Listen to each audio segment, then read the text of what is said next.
What is up, everybody? I hope you are having a blessed day. After all, it is Sunday. So hopefully you are.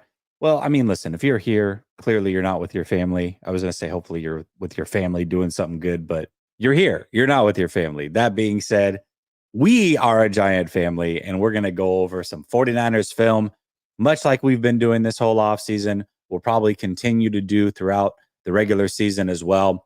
We're going to watch the first half of the 49ers Raider game, and we're going to watch the first half of the defense first. Then we're going to watch the first half of the offense and just give our overall assessment. So if that's what you're into, then I got all the stuff for you. I got all the goods for you.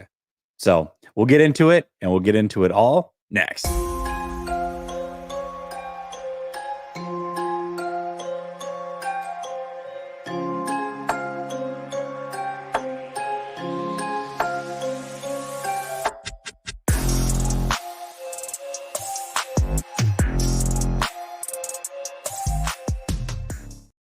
All right. Welcome back to Last Second Sports, where we are giving you our take down to the last second. And as I said, it's a film review.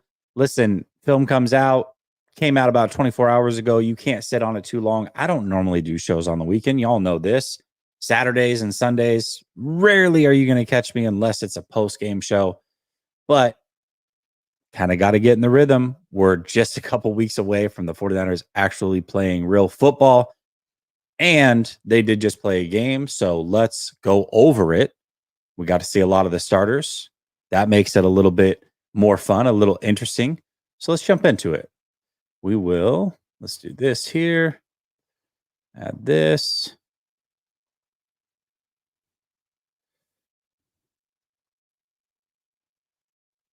There we go. All right, y'all. So we're going to start with the defense first. Then we will move into the offense. This is all first half only. So no second half, just first half. All right, let's get into it.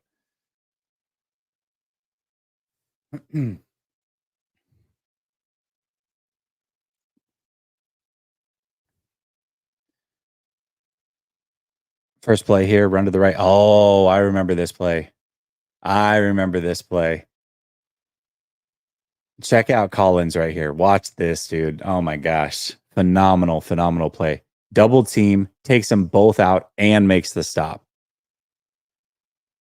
It's pretty sweet. That's pretty sweet. That is pretty sweet. Look at that. Golly, man. Hey, if he can play run defense like that all season long, I'm not too worried about the run defense at all up the middle. You know that's been a concern of mine, but that's just good football right there.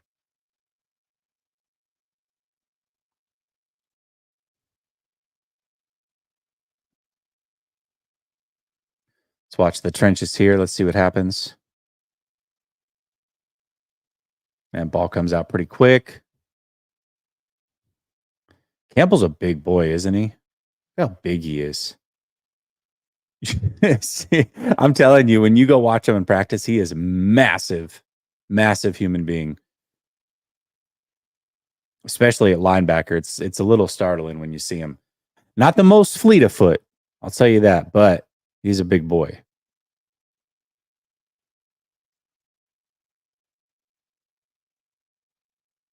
Collins again, man. Look at this. That's a Collins sack. Remember, you guys remember last year against the Steelers when Drake Jackson had 3 sacks? But we all know that those were Eric Armstead sacks. Like Eric Armstead flushed the quarterback out of the pocket and Jackson just happened to be there for cleanup. That's exactly what just happened here. Floyd happened to be there for cleanup. Malik Collins is the reason that there was an opportunity for cleanup. Malik Collins in 3 plays. I mean, you had the one, started the game, took on the double team, threw them both out of the way, made the play on the running back. That's phenomenal. Now here in the pass game, he's the reason that Peterman gets flushed out of the pocket. So it's pretty impressive, man. This is pretty big. SoCal Ram says, any idea how much Trent is looking for his extension? No. I've heard that it might be all fully guaranteed that he's looking for, but I have no idea. Look at this. Look at Collins here. Not only him, Yachir Gross Matos as well, it looks like. Yeah, both of them. Both did a good job. Really good job.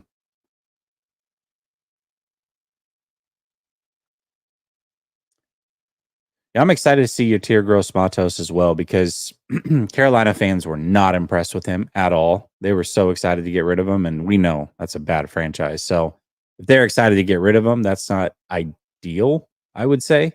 But I think a lot of it had to do with he couldn't really stay healthy, you know?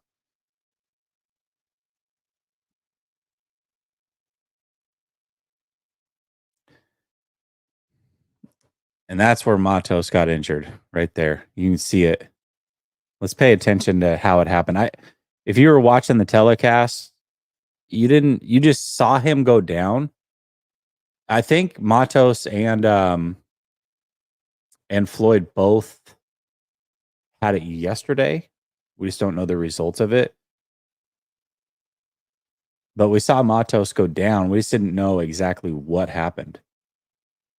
Oh yeah. Looks like his leg gets tucked underneath. Ugh. You hate to see that. You hate to see that.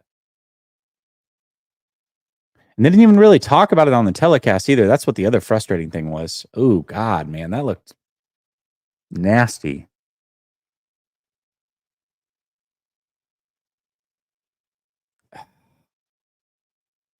I mean, immediately grabs for his knee.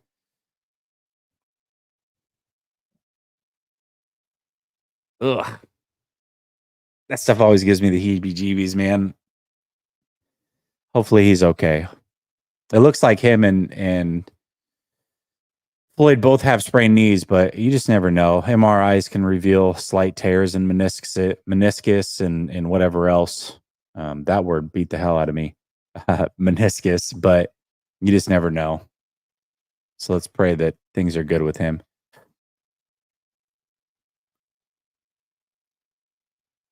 Yeah, I gotta say, when I was watching the game, and maybe it picks up a little bit, but I really felt like the Raiders were doing a good job of running the football against our first team, and that was a bit concerning. But so far, that hasn't shown up. I know we're only a few plays in, but that has not been the case at all.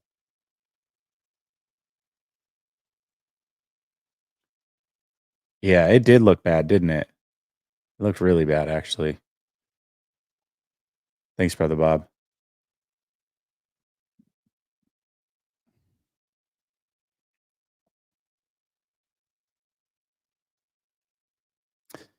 Beal did a good job flushing him out of the pocket there. Let's look at Beal off of this edge. Check him out.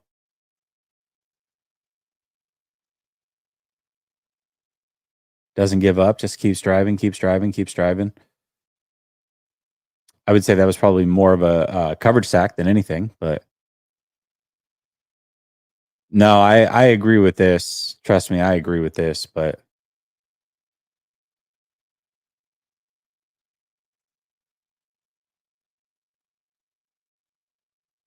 I wonder why, dude. Is it a iPhone? Sometimes iPhones trip out. I don't know what the deal is. I think there's a StreamYard app now for iPhones. I don't know. I think it's because they were having issues, what have you, but I'm not sure, bud. Are you on a different YouTube channel on your iPhone? I know I'm an S23 guy or a Samsung guy myself. Are you on a different YouTube channel maybe on your iPhone and you're not subscribed? Maybe that's it. I don't know. I don't know.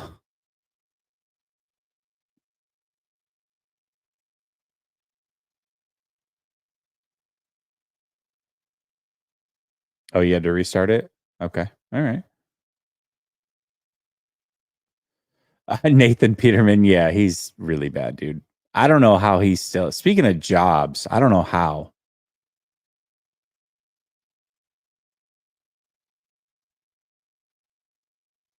This okay, this is the most frustrating part. You got me over here talking to y'all. But missed tackles, man. Missed tackles all over the place. I mean, you got to make that tackle. You got to make that tackle, Rocky Sin. I get it. The result's good. He fumbled, blah, blah, blah, blah, blah.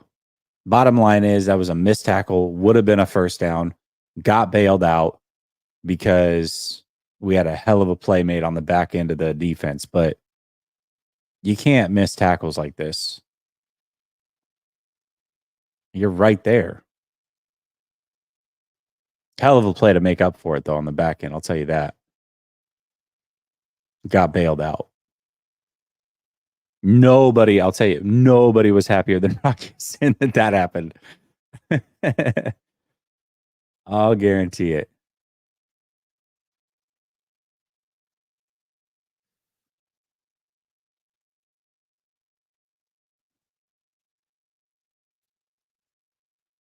For as big as Campbell is, man, he sure does a lot of the try to tackle you with his body weight, doesn't he? Just kind of hangs on. And also, what constitutes a hip drop? I mean, is that not a hip drop? You know what I mean? Like, that's literally just grabbing on and dropping your body weight. Is that not what they're trying to stop in the NFL? Wasn't that like their big offseason initiative? What is a hip drop tackle if that's not one?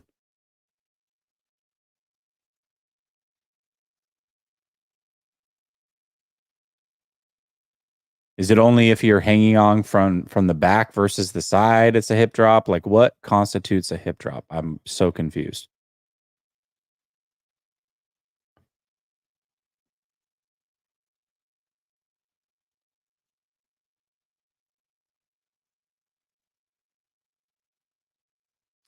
I want to see Elliott here. I want to watch Jordan Elliott for a little bit. More from behind. Pause. I want to watch Elliott because Elliott. Remember, Collins is here to replace Eric Armstead. Elliott's here to replace Kinlaw. I want to see what he looks like. And especially against backups. Very, very curious.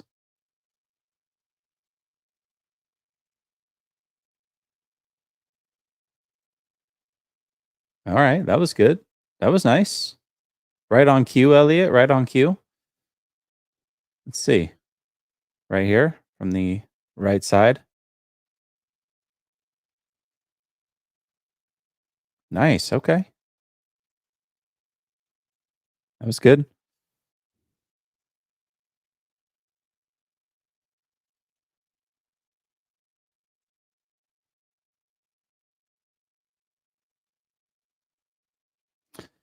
Deommodore Lenore too, man. Sticky coverage. Sticky coverage.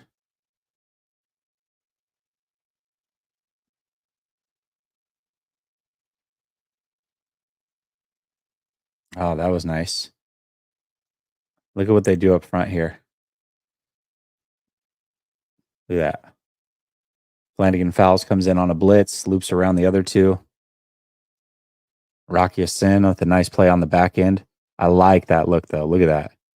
Overcrowd the right side or left side of the defense. Simulate the rush, loop around. I like that. I like that. I like the wrinkle. Okay.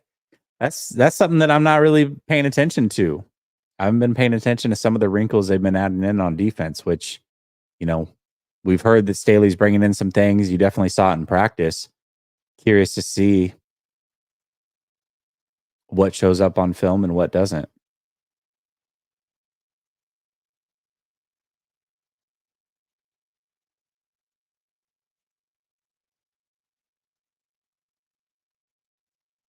No pressure. Nice clean pocket.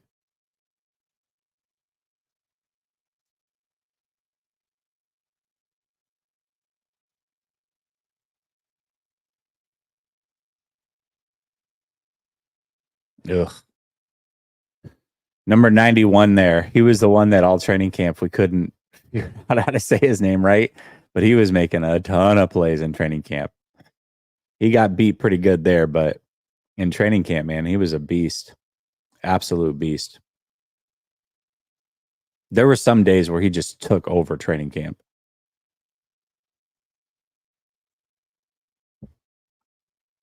Yeah, Kenny, I'm alone today. Just me. Well, I'm not that alone. You guys are here. Y'all are here. But as far as doing the show, yes, I'm alone.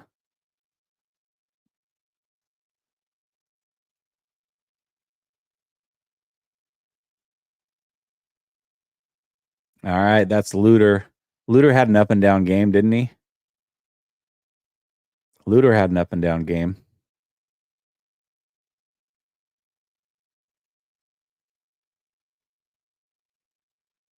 Not a lot of pressure. Not a lot of quick pressure, anyways. If any, it was up the middle. These guys on the outside just aren't winning, man.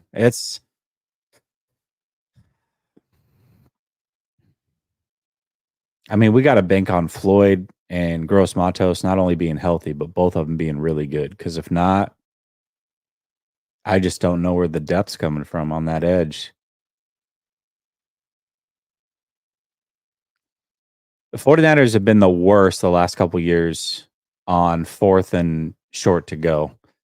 Third, third and fourth, third and fourth downs, like one or less. They've been one of the worst teams in the league for a couple years now. And that's why. The middle's just wide open. That's crazy. Peterman doing his best Jimmy G impression wearing number 10. But when you have short yardage, how do you just leave the middle wide open like that? Like, what is going on? Golly.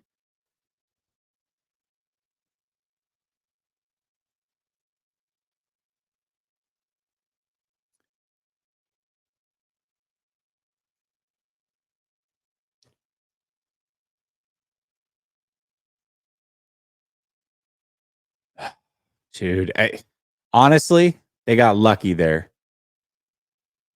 He ran right square into the back of his own lineman. He broke all the way through those tackles. There was three guys right there, and he just ran right through them. Ran right into his own offensive lineman. That's not good. Again, you've had two major, that could have been a hold. You have two major missed tackle situations that it ended up being okay, and mostly because you're playing backups probably. But these are things that when the season starts, man, you can't have it. You cannot have it. You have three guys right there, and none of them can corral him. Not one. That's not good. If his offensive lineman wasn't in the way, he'd have been running for a while.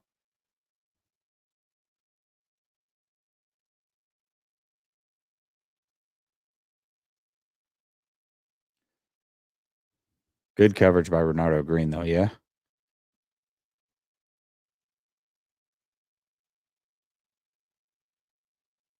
There we go. 91, man. Good move. Good move. Nice quick move. Watch him on the left side. Get out of here. Get out of here. Renardo Green and D Winners. I don't know, man. It's gonna be tough on cut day. We'll see. We'll see how it goes. Keeping my fingers crossed, though. Keeping my fingers crossed. You never know. Just a nice, clean pocket. Peterman sucks. Let's get that out of the way. I know Marco said it, but let's just make sure we say it again. Peterman's awful. But that's a perfectly clean pocket right there. Perfectly clean pocket.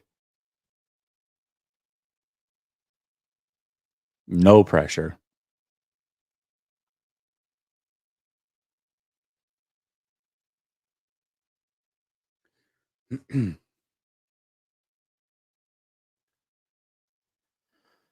Well, he's the coordinator, man. So, it's tough, right? Preseason, you're not going to get a lot of schematic things happening, but yeah, I got to imagine he's drawn a lot of this up. He's going to be kind of the mastermind behind things, and then Sorensen's going to be the play caller. So, I think there's a reason Staley's here. I think it's certainly to pick his brain and get some good stuff going on defense.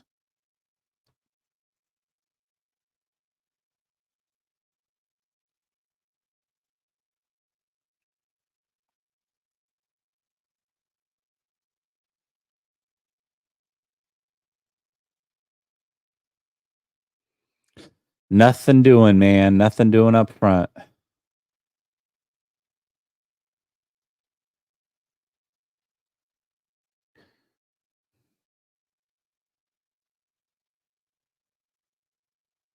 mean, you really just got to question this depth on the defensive line. Luter with a great play, though. The coverage has been phenomenal. The coverage has been really good for the most part. But these are backup defensive linemen. This is where you're hoping you can find a gem. You can find guys that are going to make a difference and help out in this rotation. The 49ers love to rotate their defensive linemen out. I mean, there are times where all four starters are out for half of a drive or full drives at a time. You've seen it with Chris Kosirik. And if these guys can't win against backups, what the hell are they going to do against? Dude, these missed tackles are so frustrating to watch. But if these guys can't win against backups, like what are they going to do against starters? Where's the depth at? I mean, dude, that was Luther thrown aside.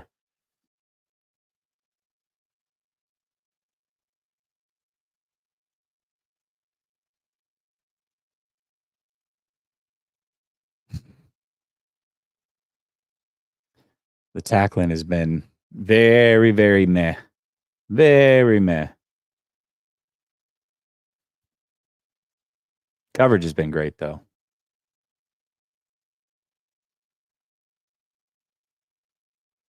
Luter again with the missed tackle. It's rough, man. That's rough. When you're trying to make a team or trying to carve out some playing time, that is not good. Not good. D winners and cleanup. Good job. And Luter had some good plays. He had the interception. He had a good play last week, couple good plays, but it's just been very inconsistent. Now, we do have to remember he was hurt this time last year. So a lot of this is his first time really getting some good playing time in. You got to expect some mistakes, but it's tough. It's tough to make rosters when you're a late round pick. You got to really, really, really show out. You got to really show out. That was a good play by Womack.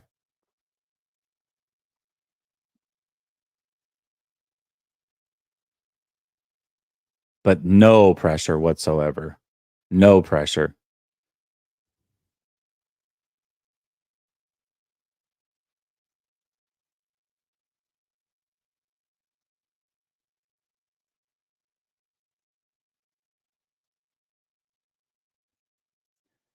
Yeah, I don't question the starting front four at all. I know they can get pressure, but I do question this second unit, man. I mean, let's see this again.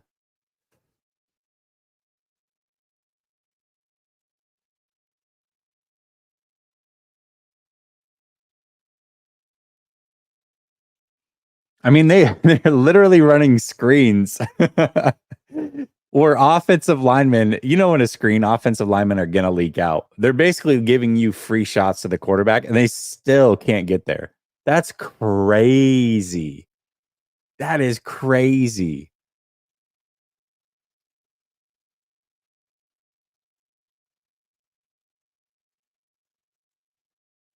Not ideal. Not ideal.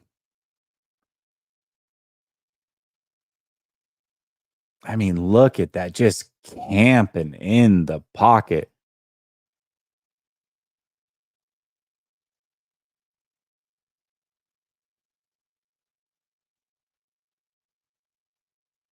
Yeah, receiver's got to catch that. He was wide open.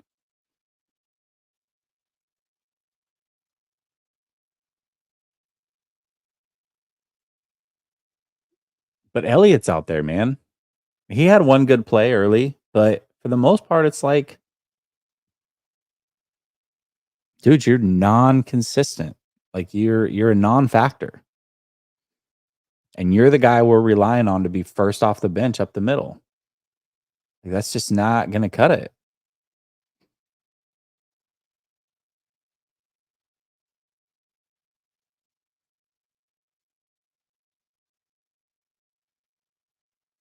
I mean, Peterman's just flipping burgers, doing his taxes, whatever he wants back there, just chilling.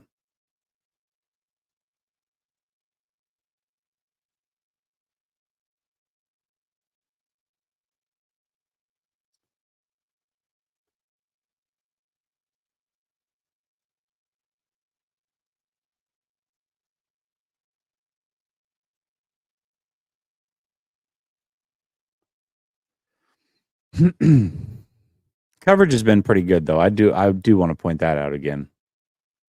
Corners coverage wise have done well, but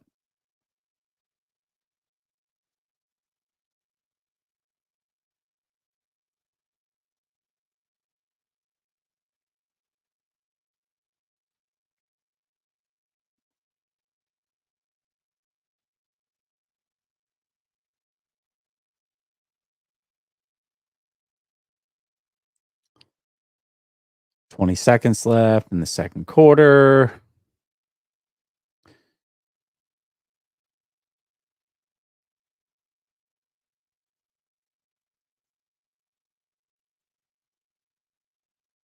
I mean, Peterman ran into pressure there, but he didn't have to. He easily could have just sat in the pocket.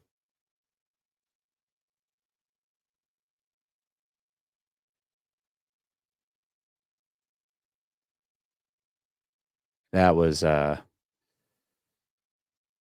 mm, nobody was aware on the back end. It's hard to cover for that long. It's hard to cover for that long.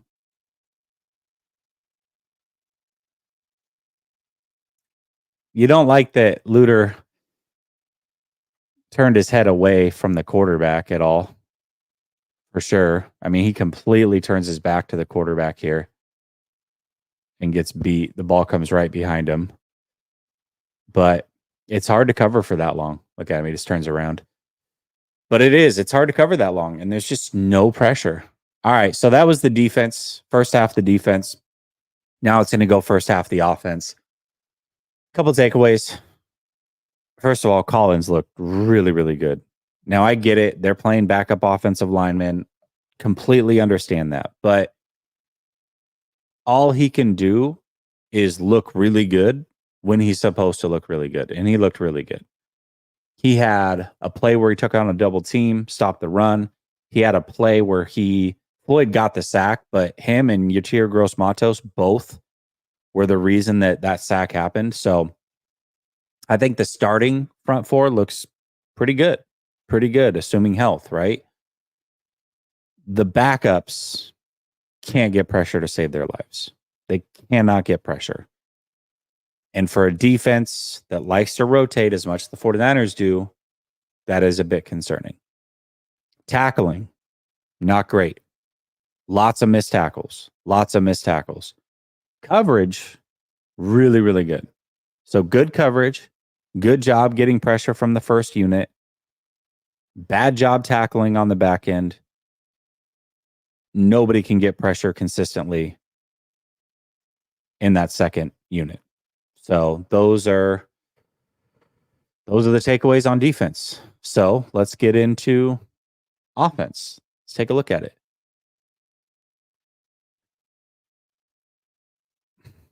I mean, if you're subbing a guy out at a time, yeah, but the problem is, Jesus, is that when you look at how the 49ers do things, there are drives at a time where they will take out the whole starting unit sometimes. And like, is Bosa hurt? Have you ever been watching a game and not seen Bosa for like a full drive and you're like, is he hurt? Checking Twitter. Like, where's the announcement? What's going on? Why aren't they talking about Bosa? Oh, he's just out for a full drive. As is two other starters. It's like, well, I don't know how you're gonna do that when these guys can't even come close to doing anything against a second unit of offensive linemen. I don't know. Yeah, Bash, you're right. We do. We certainly rotate a lot more than most defensive lines do. I do want to say this though, and I don't think it was great at times during this game, and we'll get into it, but the offensive line from a pass protection standpoint only has done pretty good when there's been starters in there. They've actually done better than what I expected. Now, it gets away from them. If I remember the game correctly, I believe it gets away from them. But right here, good start. Very good start again, protecting Brock Purdy. Also, hell of a throw by Brock Purdy because Debo doesn't necessarily get super open here. Brock Purdy throws him open. Great throw by Purdy. But he has time too. It's easier to do when you've got time. I mean, he pump fakes everything. Debo doesn't win. He doesn't win. Brock makes him win. And good job by Debo adjusting, by the way, too. It's not like he does everything bad, but that's a really, really good throw. That's throwing a receiver open. But you see how much time he had? That's beautiful. That's what we want. And good job, Debo, keeping his feet in, too. But that's a hell of a throw by Purdy. That's a hell of a throw.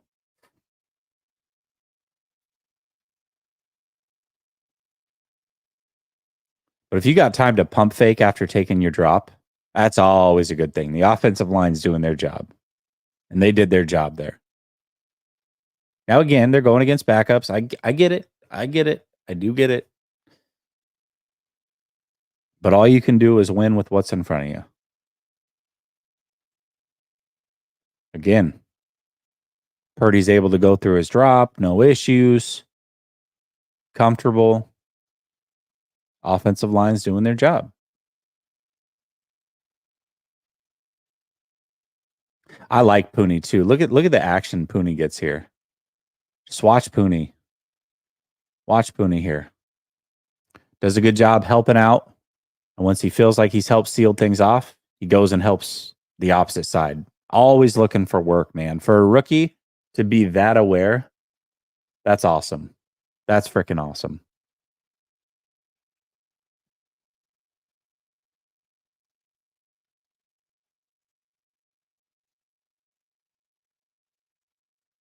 Ooh, that wasn't awesome. That, however, was not awesome. Let's see what happens here.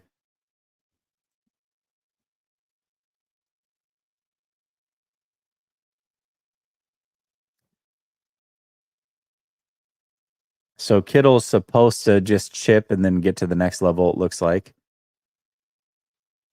And then you're hoping that Willis on the back end can help you out. And he just doesn't at all. At all. No help. No help. My question is, where does Kittle chip at?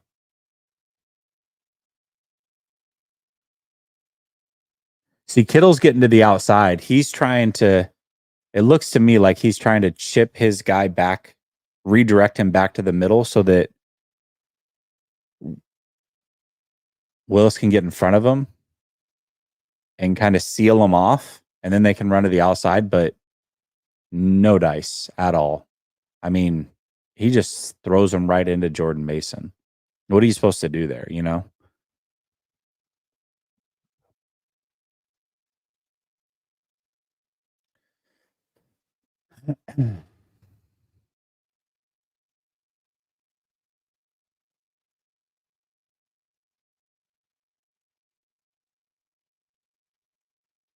That I liked from Mason. Remember last week when Purdy was pissed off? I think it was actually at Willis for not working back to him. Mason does a good job working back to him. Now, the pass ends up being incomplete. He couldn't keep his feet in, but you like that Mason's working back.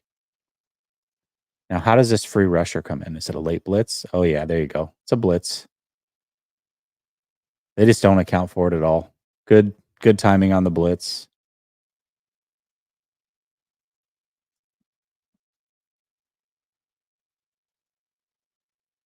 He does a good job selling it. I mean, and Purdy does a great job evading pressure. That's what you like about Purdy, right? Is that he can evade pressure and kind of do his thing. Because that's Purdy's 100% responsible for that guy. He acts like he's not blitzing at all, and then he comes in. That's a good job by Purdy. Pump fakes, gets around him, protects himself, makes a nice safe throw. Ends up being incomplete. Maybe it was a little high and outside, but it's not. He's not putting the ball in harm's way. So you like that. You definitely like that. Good fake by Purdy. I love that. Nah, he put the ball in a good spot. It's just a tough catch. Like, if that's a receiver, he makes that catch because he's longer. Mason's, compact. If he's throwing that to Kittle or Ayuk, Conley, that's completed. Brock's had time though, right? Like, that's a good thing. That this whole first drive, Brock's had some ample time in the pocket. So you do like to see that. You like to see that.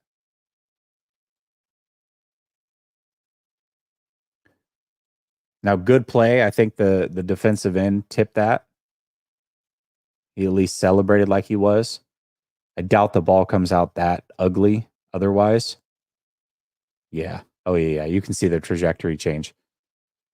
So good play by him. But as far as protection and clean pockets, the offensive line's done a good job so far.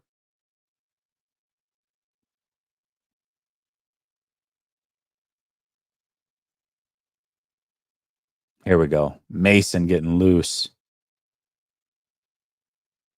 He just runs with such purpose, man. Such purpose. Look at this. Starts left, bounces it back all the way to the middle. Quick, decisive, boom, boom, cut, up the middle. Now he's a handful. He gets into that secondary, man. Good luck. Good luck bringing him down. And when you do, he's falling forward. I love Mason, man. Love him. This is a phenomenal job. God, you can't tell me he doesn't run like Marshawn Lynch. That was where Marshawn Lynch was so underrated, man. He was so quick-footed. Ran with such balance when he was in his prime. This is identical.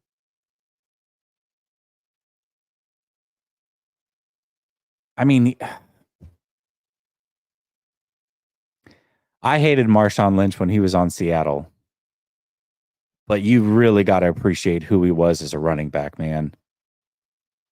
And that looks exactly like it. Beautiful, beautiful run.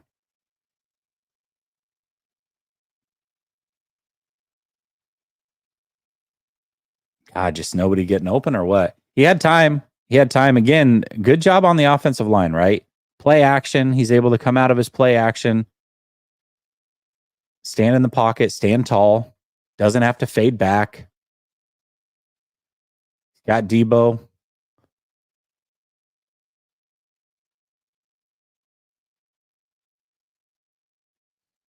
But he's looking left. I don't think he's actually looking at Debo. I think he's looking at Robbie Chosen. He starts left. He doesn't like what he sees. He comes back or starts right and then comes back left. I wonder why he didn't like it. What was it that deterred him from making that throw? Just two guys underneath. Doesn't want to risk it, I assume. But Debo's open. I mean, those linebackers sucked all the way up. Watch the linebackers. Good play action here. Watch these linebackers. They come forward. That's what you want. Yeah, he just didn't like it. He didn't like it. I mean, I don't know. Let's see what he's seeing here. Let's see if this will help us.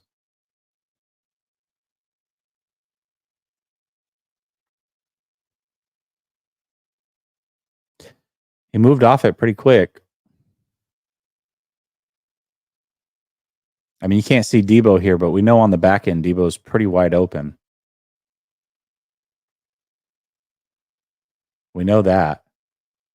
I'm curious. I don't know why he didn't pull the trigger there.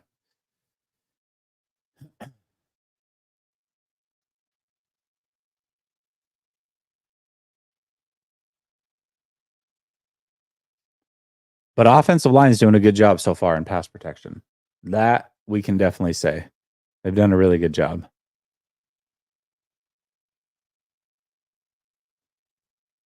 Did a good job again there, yeah.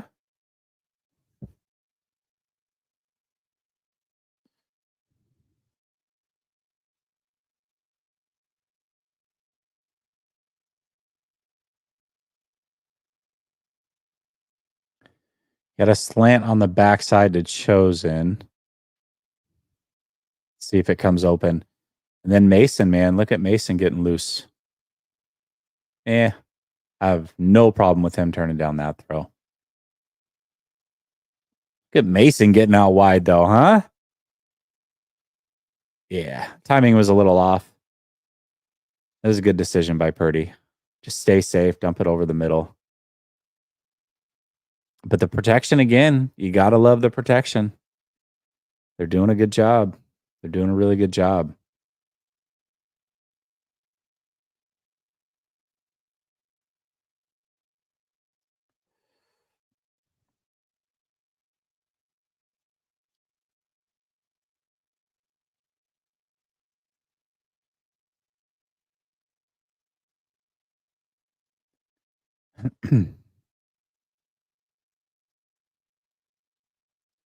All right, 3rd and 6. Ball's on the 31. Is this where he gets buried and completes it to Kittle? I think so. Yeah. God, that's a hell of a throw. That is a hell of a throw. Now, there's a lot of debate going on on Twitter about this one. For those of you that don't know, there's a lot of debate. Okay. Now, here's what I'll say. I don't know how anybody can look at that and say that's a bad throw. And I've seen people categorize it as a bad throw. That's a great throw. I mean, that's a really, really good throw. However, it's an awful decision. That's a bad decision. There's no reason to make that throw with a linebacker sitting underneath. And so I think anybody who is saying it's a bad throw, I think what they mean to say is they don't like the decision there, because 9 times out of 10, especially if that's a starting linebacker and a starting safety, you're probably looking at an interception. But to say it's a bad throw, if you mean that, all right. I mean, it's a freaking throw. It's a freaking good throw, man. It's a great throw. Bad decision. Bad decision. Good throw.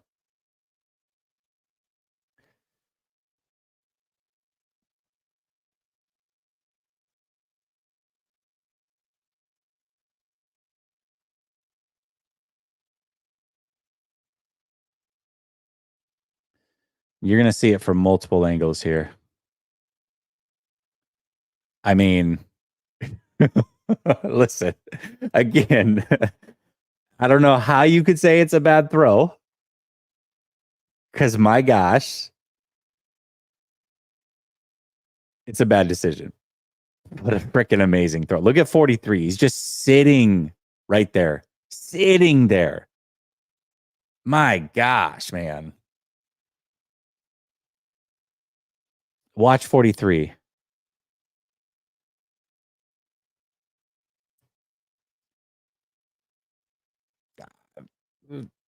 How do you not say that's a great throw? I don't know.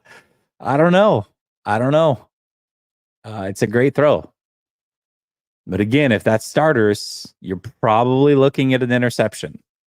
And that's why you don't love the decision. But golly, man, getting buried, throwing it, it's a dime. I mean, that's a freaking amazing throw. There's no other way to categorize that. There just isn't. The throw itself's amazing. Listen, this right here is a little thing. This is such a little thing. Such a little thing. And he makes it look so easy. But this is not easy. All right. Remember last week where he had the bootleg. He came out of the bootleg. He had 3 guys open, running across the field. 3 guys open.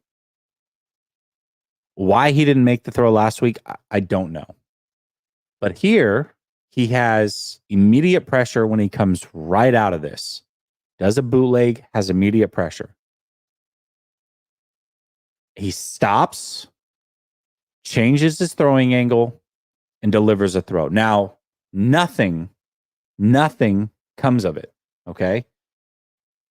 But also nothing bad comes of it. If he doesn't change his throwing angle, it gets tipped and probably picked. If he doesn't make a quick decision, he's getting sacked, okay? The fact that he gets this ball out and makes it look easy, again, it's a no gain. It's almost non-existent on a stat sheet. But these little things matter. These little things matter. Watch what Purdy does here coming out of this. Changes the angle, makes a quick decision. You got to love this. Media pressure. Again, he makes it look easy. It doesn't show up on a stat sheet. And this is what frustrates me. By the way, when people are like, oh, you're a Purdy hater. You don't ever say anything good about Purdy. Bleh. It frustrates me to no end. Because I know that people don't look at little nuances like this. They look at stat sheets. They come to a conclusion, right? And so when I watch a guy like CJ Stroud, I don't give a damn what stat you pull up. There is amazing little things all over his film. All over his film. He does things that most quarterbacks cannot do. Okay? This right here is a little nuance where you have to love what Purdy's doing here. And it's not ever going to show in a stat sheet. Ever. So you can talk about stats, you can quote stats, you can do all that garbage. But what makes a player good? What makes them separate from their peers? Good or bad? You have a play before where he gets buried, excellent throw. Now the result is incredible. I'm not a fan of it because I don't like the decision making. I'm a big decision making guy. I don't like the decision making. All right. So for me, like I look at that play and look at that throw and I'm like, dude, you have to categorize it as an amazing throw. But in the scheme of things, I don't like that decision making. If I don't like it the week before when he throws across his body or throws across the field and nearly gets intercepted, I can't then like it a week later when he does something that is just as bad of a decision, in my opinion, and it works out. You either like those things or you don't. You either get behind those things or you don't. I personally don't like it.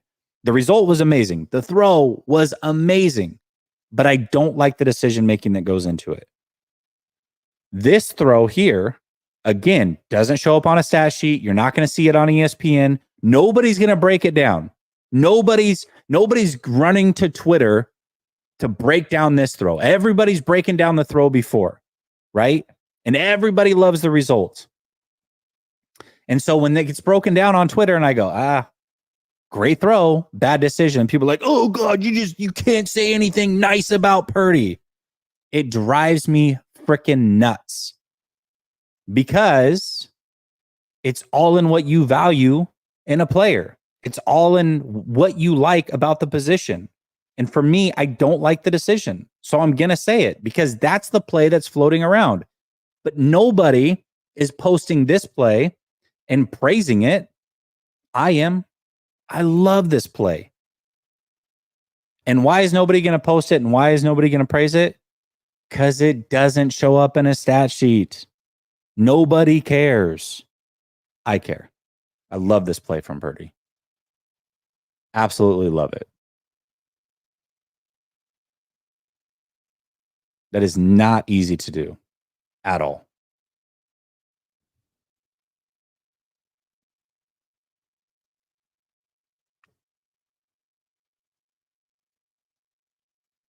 It's not easy.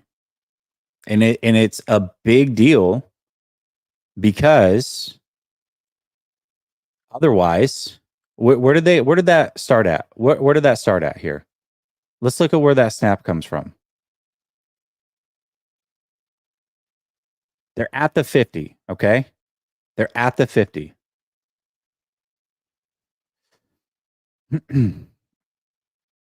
If he takes a sack there, it's a 10-yard loss. Okay, that's bad. That would suck. That would suck.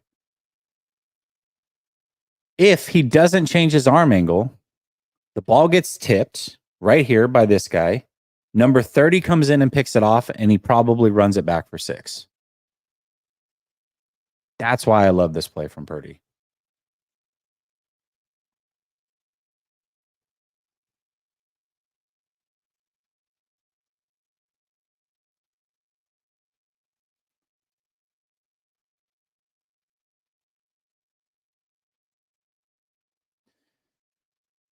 All right, let's see what we got here. And by the way, the offensive line still doing a really good job protecting. Here goes Mason. Here goes Mason. If CMC goes down this year for a game or two, are you concerned like that the 49ers are going to lose that game? Because I'm not. I think Mason's really good. He's not CMC. All right. I'm not trying to pretend he's CMC. But dude, he's freaking good, man. He is freaking good. He's freaking good. He runs with purpose. Every time he gets hit, he's falling forward. And good job by the line. Look at how long it takes for him to even feel contact. But what first contact? What did he get? 7 yards? From first contact, he picks up 7. From second contact, he picks up 2. Like, dude, that's incredible. That's absolutely incredible. All right. Saw a couple super chats come through. Let's check these out. Brother Bob says, happy we kept Mason over TDP. Sucks we drafted TDP. Yeah, the 49ers do get lucky with this a lot. They get lucky with this a lot where they might be doing it again with Cowing and Pearsall, because what they do is they draft a player at a position and then later they double back and draft another player at that position, and that second player is better. They've done it a lot.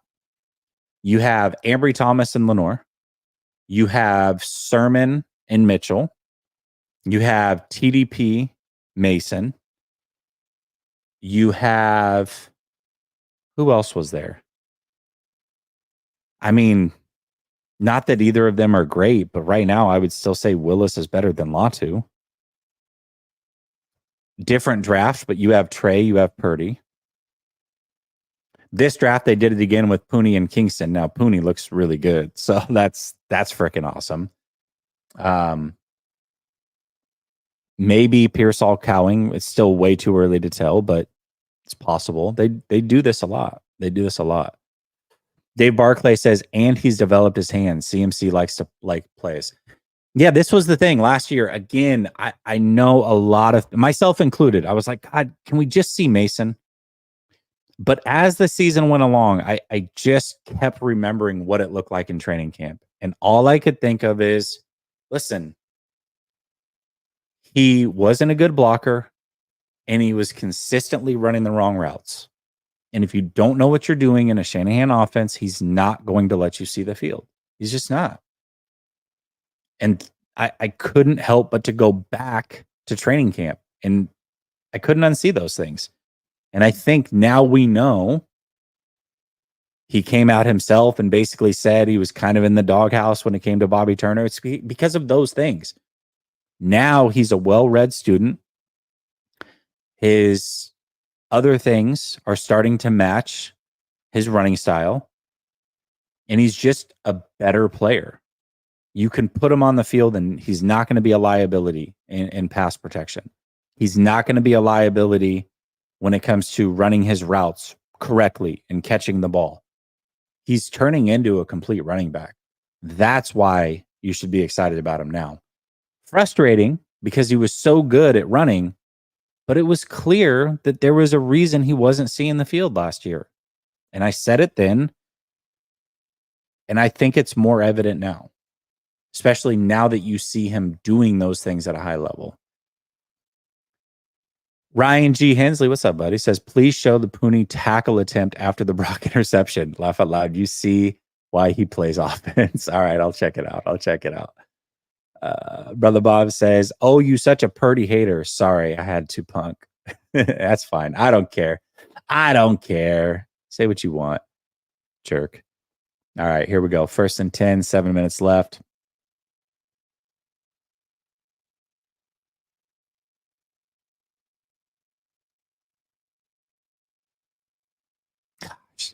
Mason, man. I just love it. He's fun to watch run. He's really fun to watch run.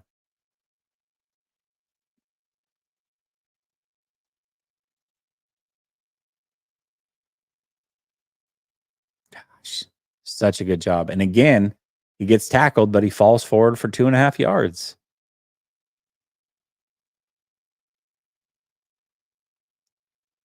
He's so patient, so quick-footed.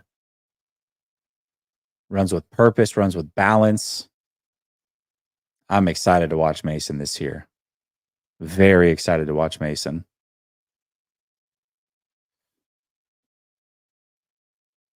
I don't know. Good pass protection again. Purdy's had a lot of great pass protection. That was a good run by Purdy. He's had a lot. They've protected him. They've done a good job protecting him. And I thought they did a pretty good job last week of protecting him as well. Can these guys not get open? Nope. Good job by Purdy. Buys some time, takes off, scrambles, picks up a first down. I know a lot of people want to see more of this year, and I don't disagree because we know he can do it. I think Brock Purdy is probably never going to run a lot during the regular season. Sorry, let me take this comment off. My bad.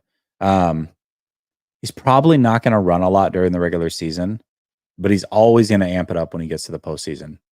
Kind of like Mahomes, right? You watch Mahomes play week in and week out. He's not running a ton. But when he gets to the playoffs, as the games wear on, he kind of takes games over with his legs a little bit.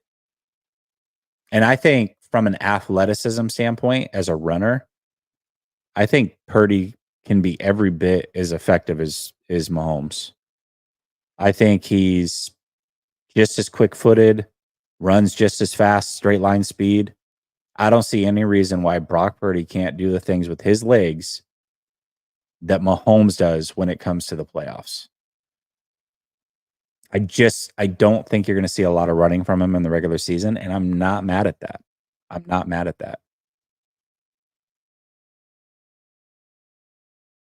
Oh, had to sneeze. Sorry. All right, here we go. But again, the protection's phenomenal, and he has some nice lanes to run through. Good job there protecting himself, falling forward for a couple extra yards. I love it. If you can see it once a game throughout the regular season, maybe twice a game, cool. You get into the playoffs, I bet you start seeing it 4, 5, 6 times a game. I really do. I think that you're going to see it ramp up come playoff time or important regular season games. Like if they're fighting for the number 1 seed, I think you'll see him run a lot more. I do.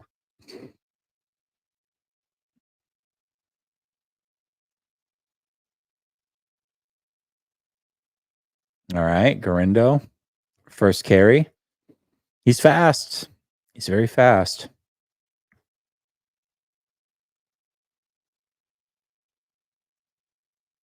He had a hole there. It just closed up on him pretty quick.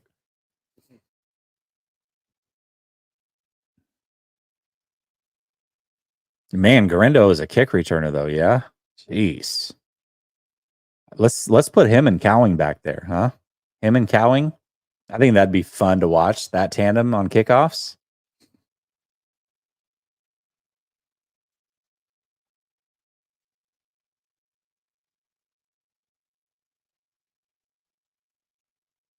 Good cut, good decision.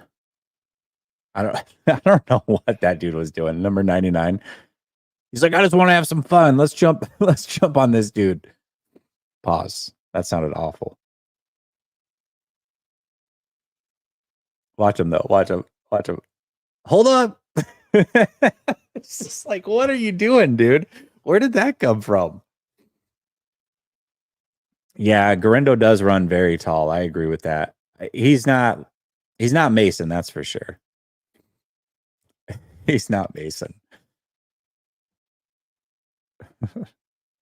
That was a big pause moment for sure. For sure.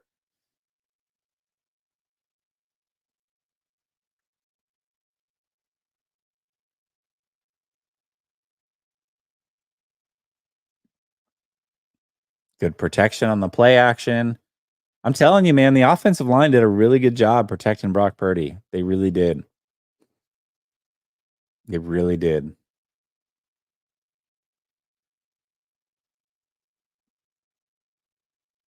Now again, it's backups. I get it. I get it. I do. But it's worth pointing out. I can't wait to see the Pooney tackle.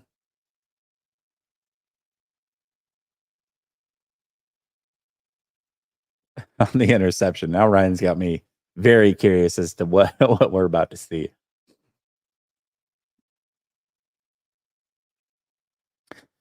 Good job, Grendo. Good blocking. Let's watch Cowing out here. We'll watch the middle stuff later, but look at Cowing out here. Cowing is listed at 5'8", I think, 170, 175. He's a lot bigger than that. He looks a lot bigger than that. I mean, that wasn't amazing blocking. He just pushed his way through, man. Mason just bulldozed his way through. I thought it was Garendo. I thought he was still in the game. Mason just bulldozed his way through. Yes. Now we're just gonna push, and Pooney's right behind him, man, driving through. That was all Pooney and all Mason, man, just pushing the pile forward. That was awesome. All right, 1:46 left in the first half here.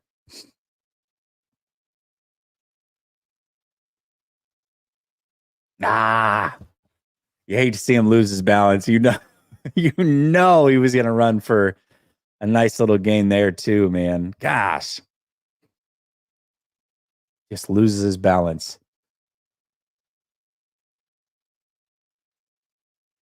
After we gave him all this credit for his balance, man, loses it there. Tries to be a little too quick-footed, too shifty. He's still able to fall forward, though. Still able to fall forward, man. All right. I think this might be the interception. Let's watch Pooney. Let's watch Pooney. No, this isn't it. Okay.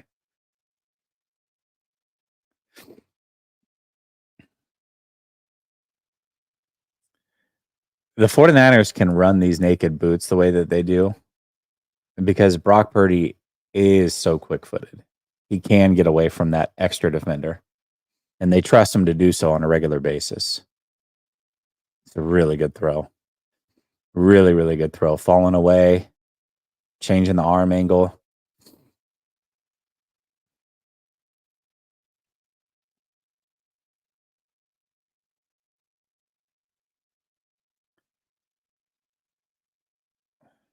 Good play design, too. I love it. You wish he kept his feet and kind of ran up the sideline there a little bit, yeah? Looked like he had some space.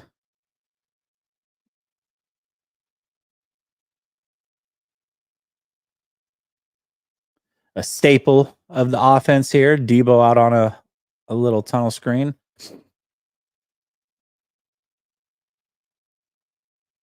Oof.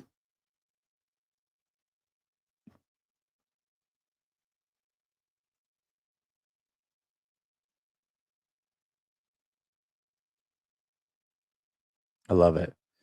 Yeah, I'm with you. Just some girl with a mustache. It's a phenomenal name. Uh, I've been asking for more naked boots. I know Shanahan's not calling the plays, but hoping we see more. Yeah, I agree with this wholeheartedly. By the way, talked about this last year, maybe the year before. I don't remember, but you remember Mike Shanahan and that Denver Broncos offense when Jake Plummer was the quarterback? A lot of similarities between Plummer and Brock Purdy when it comes to mobility, being able to get out and change their arm angle and all of that. I love that. I was calling for it when Trey was here. I felt like that would make life a lot easier. And I definitely would back that with Brock Purdy here. I mean, Brock Purdy can get out, get mobile, give him some choices, high low reads. And the main thing is you're protecting the offensive line, right? We know the offensive line isn't great, but if you move the launch point, you can protect them a little bit. You can hide them and disguise them a little bit. So yeah, I'm here for it. I love it.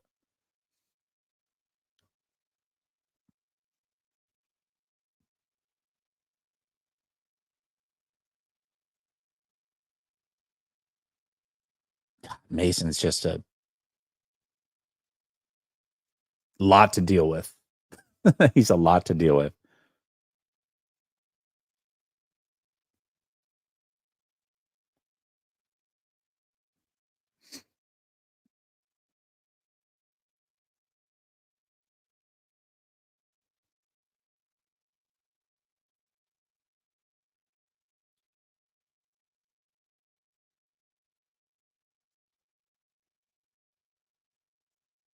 Man, he got skinny right there.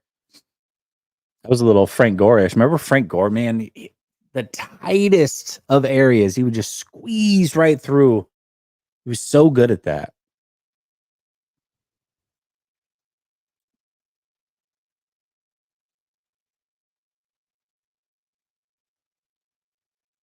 You love that he always falls forward. You absolutely love it. Yeah, special teams. I don't have any special teams in here, but yes, Garindo had a hell of a play.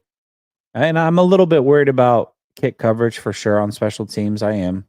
I definitely am. I see a few of you talking about special teams. I've only got the offense and defense here, but yeah, certainly. I think there's a little bit of a concern there. We'll see how it plays in the regular season. But as far as them off, like kick returns themselves, phenomenal. Again, the offensive line doing a great job blocking, keeping Purdy upright.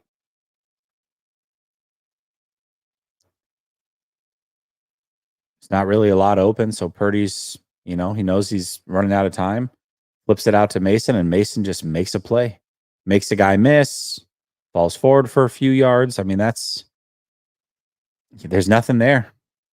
There's nothing there. And Mason just makes something happen. You love that. You got to love that. Nice. Nice play by Mason.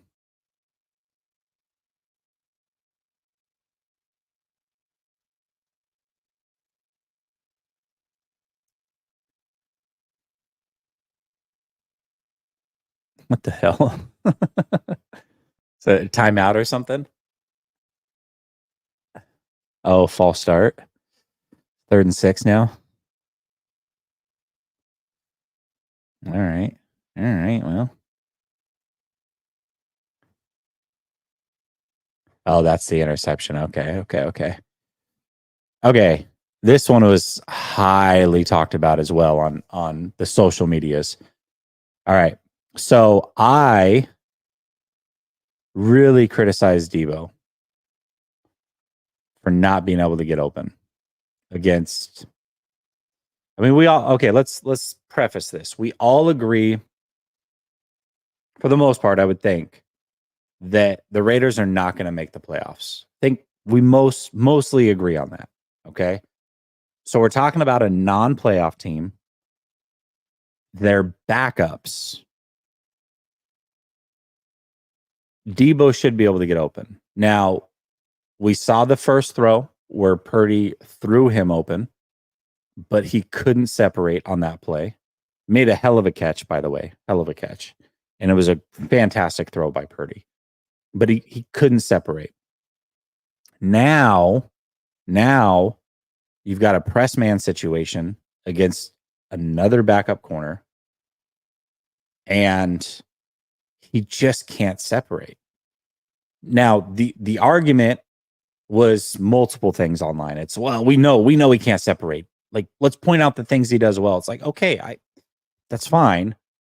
But within that post, I also said we need Ayuk. Like, Ayuk has to save this team because guys can't get open consistently. We've kind of watched it here on this film where a lot of guys are not getting open against backups. So imagine this team add in Jennings. If Ayuk's not on the roster and you add in Jennings and now all of a sudden you replace all these defenders with starters, do you have confidence that these players can get open on a regular basis? Because I don't. And Debo Samuel lost weight, looks phenomenal. He's in phenomenal shape. He went and saw a route guru this offseason. So the hope was he would be better in these situations. Now, maybe he is, but the evidence states he's not. And so if you just watched a Super Bowl, the last time you saw Debo Samuel, he was getting cuffed up, and you watch that Super Bowl, and then you're watching him in the preseason for the first time, people are like, oh, it's preseason. Oh, I mean, he's not even really trying. I'm sure it's preseason. Okay. He's not really trying, but you got Brock Purdy on the back end trying to stop a pick six tackling the player. Well, that would be an issue in itself, right? If he's not trying, that's an issue. When you got your quarterback out here trying to make tackles in the open field. So I don't think that's it. I just think he can't get open. Anyways, here we go.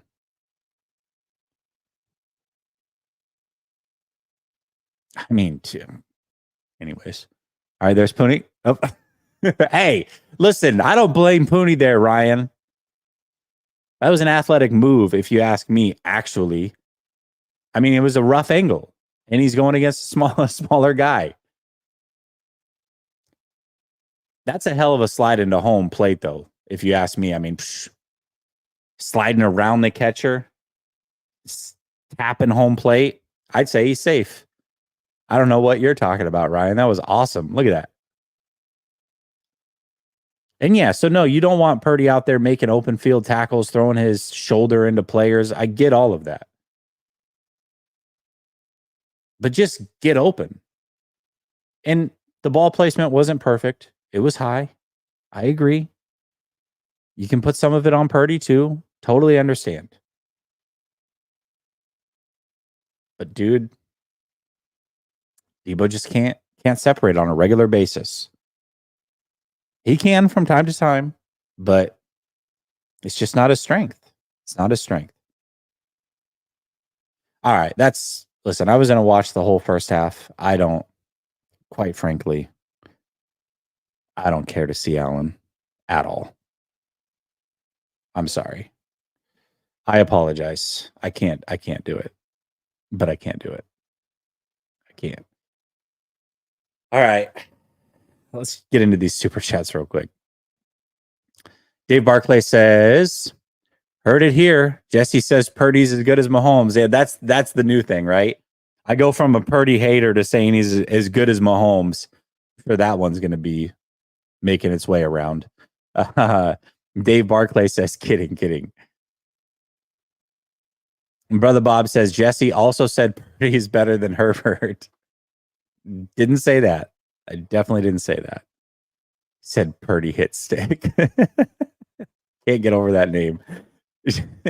Chill out, bro. Chill out. All right. Pooney did a good job. He did a good job. Yeah, that's what I'm saying. He couldn't separate. Now, this is the thing that you love about Debo. It's not like you don't love everything, like some things about Debo. I get it. Like that's not his strength, but you love that he can take over a game. You love that he can make the dynamic play that nobody else on this team can make. I love all those things. But for me, when you're talking about a team that we all are hoping wins a Super Bowl, okay? You're going to talk about these players and this team. In my opinion, you should talk about these players and this team differently than you talk about the Miami Dolphins or the Pittsburgh Steelers or the Dallas Cowboys, like teams that are fringe playoff teams, but you know they're not trying to win a Super Bowl. Like the Detroit Lions, what they did last year was awesome. And they got a lot of praise. But this year, I will guarantee you, Lions fans are going to have very different conversations than they were having last year. And they should. Expectations are different. They should nitpick the little things that Jared Goff does wrong or whoever. They should. Because now they're talking about a team that can win a Super Bowl. One of the better rosters in the NFL. Right? So my whole situation is when you're talking about the 49ers and you're talking about the little things, you should harp on those little things because those little things matter. They all matter. Those little things may not matter in week 1, week 2 against whoever, but in the Super Bowl, when you need it most, they matter. So you have to talk about the 49ers and their players differently and hold them to a higher standard. And yeah, you can say, hey, nobody's perfect. You can't expect perfect. Perfect's not on the menu. I understand that. But we're not looking at a team that's just trying to make the playoffs or trying to turn things around. We're talking about a team that's at the end of their window trying to win a Super Bowl. So if I talk about them a little bit differently or it seems hypercritical, that's why. That's why. I like what the Eagles have done. I do, but I don't believe in Sirianni whatsoever. Whatsoever.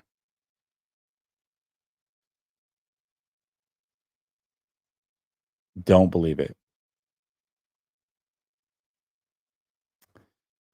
Let's see what else. Anything else interesting?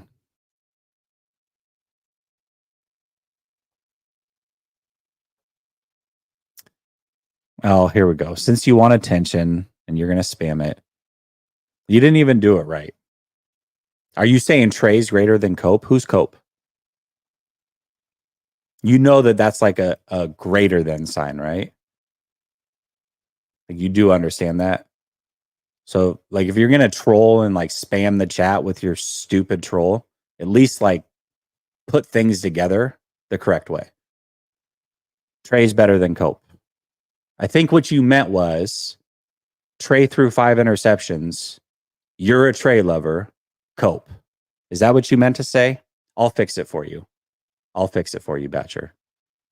He meant to say you like Trey a lot. He threw 5 interceptions. Cope. That's what he meant to say. Good job. Good job. Brother Bob says, you think Hassan Reddick plays week 1 against us? I don't know. I mean, what's the other option? Is he really willing to sit out all season? Like, that whole situation's interesting. That whole situation's really interesting because you have a player who wanted to get paid and get a new contract. He gets traded. That team has no interest in extending him. Yet he does a press conference. From what I understand, he was told they weren't going to extend him. and he was okay with it, but then all of a sudden he wasn't okay with it. So if that's true, then that's on Hassan Reddick, and he's got to play. If that's not true, and he was told, "Hey,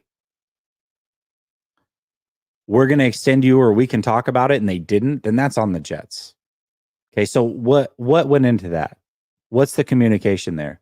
What I would say is Reddick is a good player, and that defense can be a really good defense. I think Reddick would be making a mistake if he doesn't play, because I think he can put up some really good numbers in that defense and go out somewhere and get paid this offseason, even if it's for 2 years. I think he's what, 30, 31. So maybe he only gets a 2-year deal instead of a 3-year deal or whatever he's seeking now. But that could be big money on that 2-year deal. I mean, you're talking about a guy who now would have produced on 4 separate teams. He should play, but if he doesn't, that's only good for the 49ers, man. That's only good for the 49ers. It's only good for the 49ers. Let's see. I would have to download it. I've got it saved to my drive, so I'd have to download it. I'm sorry. I'd have to download it.